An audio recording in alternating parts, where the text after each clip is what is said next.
Karen called 911 on my pool party, but it's a VIP party with the governor's family asterisk. The sun was shining. The grills were sizzling, and the laughter from my backyard could be heard down the street. It was supposed to be the perfect Saturday. We had spent weeks preparing this private pool party, not just for friends and family, but for some very important guests.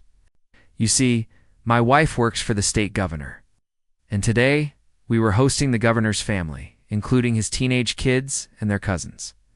Everything was going smoothly till Karen showed up.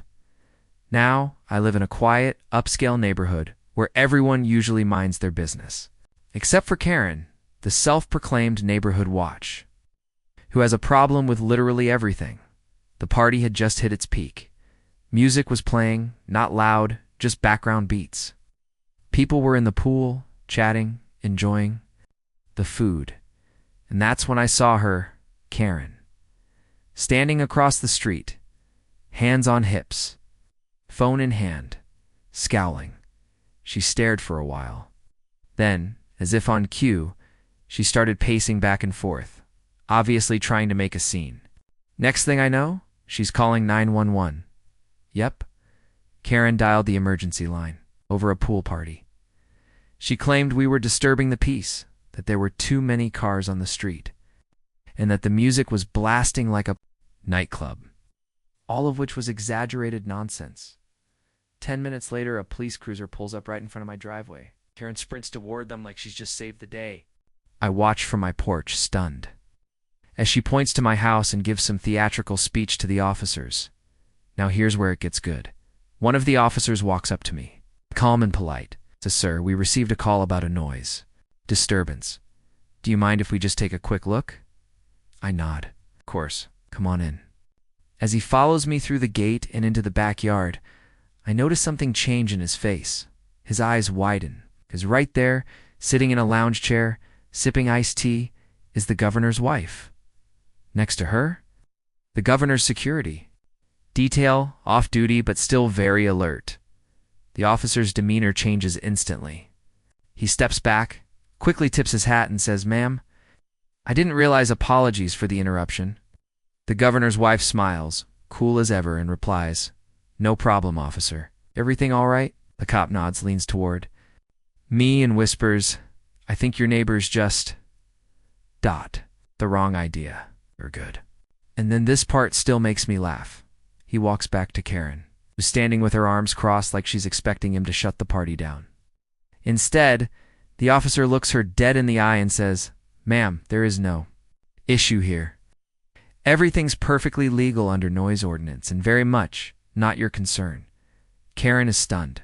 She sputters something about favoritism and rules being for everyone. But the officer simply steps back into his cruiser and drives off.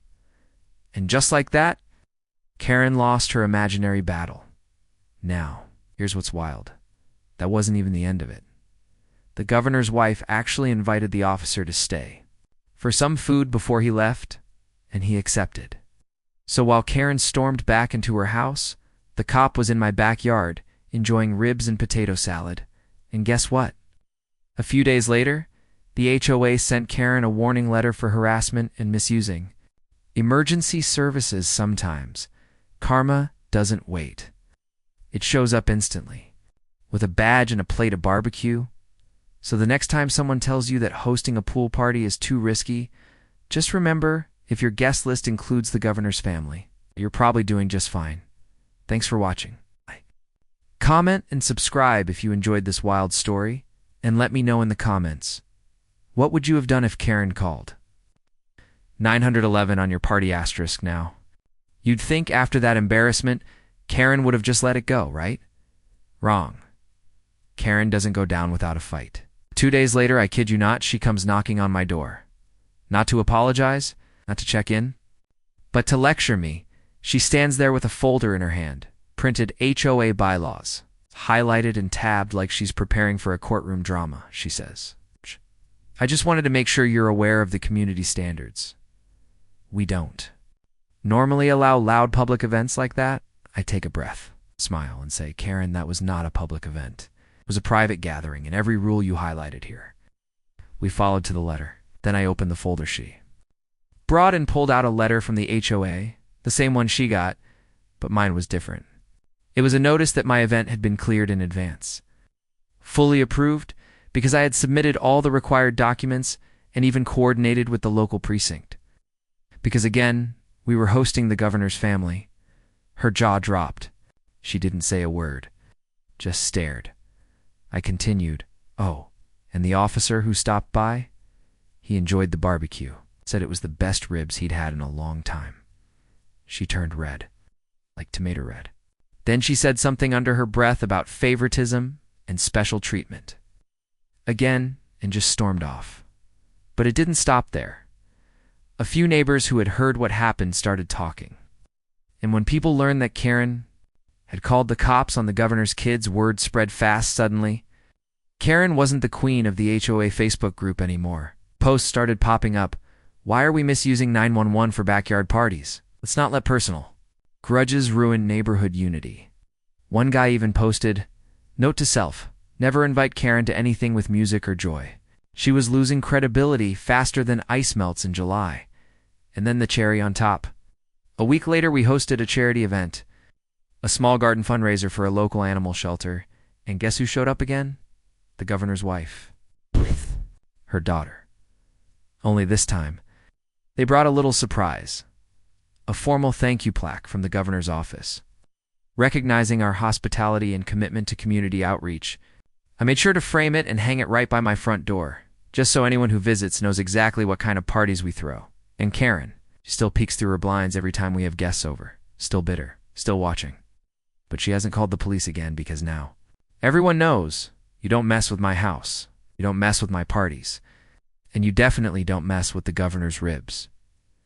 And while things on the surface seemed to settle down, I could tell Karen wasn't done. You know how? Some people can't stand being ignored. Karen's the type who needs control, especially over the neighborhood. I thought, in the fact that her attempt to shut down my party backfired. That didn't just bruise her ego, shattered it. So what did she do next? She started a petition.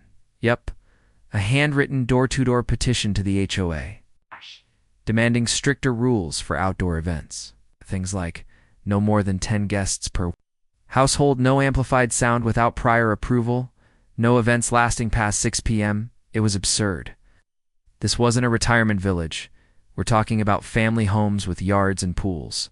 People moved here for freedom and comfort, not to be ruled by clipboard Karen. But here's where it got interesting. Karen underestimated how much goodwill I had quietly built with the neighborhood over the years. See, I've always made a point of helping out, lending tools, volunteering for cleanups, even hosting the annual block cookout.